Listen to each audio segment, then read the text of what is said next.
ময়মনসিংহের দুবরা উপজেলা হেডকোয়ার্টার থেকে দুবরা সদর ইউনিয়ন হয়ে গামারিতলা ইউনিয়ন এবং দক্ষিণ মাছপাড়া ইউনিয়নের যে রাস্তা রয়েছে, অর্থাৎ দুবরা বাজার থেকে কলসিন্দুরের বাজার এবং চারোয়াপাড়া বাজারের যে রাস্তা রয়েছে, এই রাস্তাটার অবস্থা খুবই নাজুক অবস্থা। আমরা ইতিমধ্যে শুনেছি দুবরা তারাকান্দা এবং দুবরা দক্ষিণ মাছপাড়া অর্থাৎ ময়মনসিংহ জেলার তারাকান্দা থেকে গোয়াতলা হয়ে দুবরা উপজেলা হয়ে দক্ষিণ মাছপাড়া ইউনিয়ন পর্যন্ত এই রাস্তাটি রুটস অ্যান্ড হাইয়ে নিয়ে গিয়েছে। আমাদের এমপি সাহেবের একটা ডিও লেটারের মাধ্যমে আমরা এটা জানতে পারছি সোশ্যাল মিডিয়াতে। আমি মাননীয় এমপি মহোদয় এবং অন্যান্য সকল দপ্তরের প্রধানগণ যারা রয়েছেন, আমাদের সুযোগ্য উপজেলা নির্বাহী অফিসার মহোদয় জনাব মোশাররফ হোসেন স্যার, তিনিও খুব বিচক্ষণ মানুষ, অনেক ভদ্রলোক। ওনাদের মাধ্যমে তারাকান্দা থেকে দুবরা হয়ে দক্ষিণ মাছপাড়া রাস্তাটা যেন খুব দ্রুত মেরামত করা হয়। আপনারা দেখতেই পারতেছেন গাড়ি ঘোড়া কীভাবে চলাফেরা করতেছে। খুব ব্যস্ত একটা সড়ক এটা, কিন্তু গাড়ি ঘোড়া একেবারেই চলাচল করতেছে না। বিভিন্ন রোডে বাই রোডে মানুষ চলাফেরা করতেছে। এই রাস্তা দিয়ে আসলে চলাফেরার কোনো যোগ্যতাই নাই। এই খুব নাজুক অবস্থা রয়েছে। বিশেষ করে দুবরা থেকে কৃষ্ণপুর চৌরাস্তা হয়ে গামারিতলা বাজার, কলসিন্দুর বাজার হয়ে দক্ষিণ মাছপাড়া পর্যন্ত যে রাস্তাটা, এই রাস্তায় কিন্তু আমাদের দুবরা থেকে নেত্রকোনা জেলার দুর্গাপুর, কলমাকান্দা, টেকেরঘাট, সুনামগঞ্জের কিছু এলাকা, সিলেটের কিছু এলাকার লোকজন কিন্তু এই দিক দিয়ে চলাফেরা করে। স্কুল, কলেজ, বিশ্ববিদ্যালয়ে যোগাযোগ করার স্বার্থে, চাকুরি বাকুরির সুবিধার্থে, ব্যবসায়িক কাজে আমাদের এই রাস্তাটা যোগাযোগ করতে হয়। এবং দেশের বিভিন্ন প্রান্ত থেকে আমাদের দুবরা উপজেলার সীমান্তবর্তী ইউনিয়ন দক্ষিণ মাছপাড়া, ওখানে কিন্তু এটা পর্যটন এলাকা।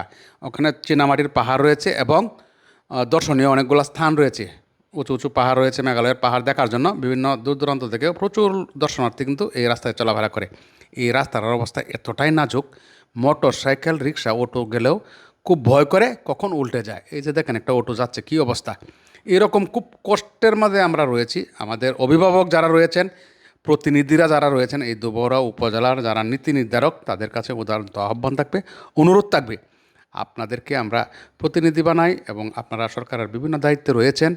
আপনাদের নিকট উদারত এবং অনুরোধ, করজোড়ে মিনতি, ঊর্ধ্বতন কর্তৃপক্ষের সাথে আপনারা যোগাযোগ করে যত তাড়াতাড়ি সম্ভব এই রাস্তার যেন কাজটা ধরা হয়। আমি গণপ্রজাতন্ত্রী বাংলাদেশ সরকারের মাননীয় প্রধানমন্ত্রী, যুবকদের আইডল জনাব তারেক রহমানের দৃষ্টি আকর্ষণ করব, যেন আমাদের এই দুবরার উপর তিনি সজাগ দৃষ্টি করেন। এই রাস্তার উপরেই কিন্তু নির্মিত জগরাখালী ব্রিজ। এই ব্রিজটা বেগম খালেদা জিয়া উদ্বোধন করেছিলেন, সেই অনেক আগের কথা এটা। তিনি উদ্বোধন করে দিয়েছিলেন। তারেক রহমানকে আমি অনুরোধ করব, আমাদের মাননীয় প্রধানমন্ত্রী, তার মায়ের স্মৃতি, বেগম খালেদা জিয়ার স্মৃতি বিজড়িত এই রাস্তাটা যেন খুব দ্রুত মেরামত করে উন্নীত করা হয়। তাহলে আমাদের এলাকাবাসী আমরা অনেক উপকৃত হব এবং সারা জীবন আপনাকে মনে রাখবো, স্মরণ করে রাখার মতো একটা রাস্তা এটা আপনি এটা করে দিবেন।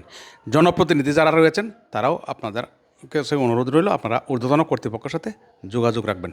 সকলকে অনেক অনেক ধন্যবাদ। আপনাদের সহযোগিতা পেয়েই কিন্তু আমি এই যে সামাজিক বিভিন্ন কাজকর্মের ভিডিওগুলো আপলোড করে থাকি। আপনাদের সহযোগিতা পেলে আগামী দিনে আরও ভালো ভালো ভিডিও আপলোড করতে পারবো ইনশাআল্লাহ। আপনারা সাথে থাকবেন এবং এই ধরনের ভিডিওগুলা বেশি বেশি শেয়ার করে ঊর্ধ্বতন কর্তৃপক্ষের নিকট আপনারা পৌঁছায় দেবেন। এক্সএন মহোদয়, প্রধান নির্বাহী প্রকৌশলী মহোদয় এবং উপজেলা প্রকৌশলী মহোদয় এবং সংশ্লিষ্ট সকল কর্তৃপক্ষ যারা রয়েছেন, সকলের কাছে আমার উদারত আহ্বান থাকবে যেন খুব দ্রুত এই রাস্তাটা মেরামত করে আমাদের এলাকাবাসীকে সুযোগ সুবিধা করে দেওয়া হয়। আমরা স্কুল কলেজে যেতে পারি এবং ব্যবসায়িক চিকিৎসার প্রয়োজনে বিভিন্ন স্থানে আমরা জেলা শহরে যেন যোগাযোগ করতে পারি। ধন্যবাদ সকলকে। আল্লাহ হাফেজ।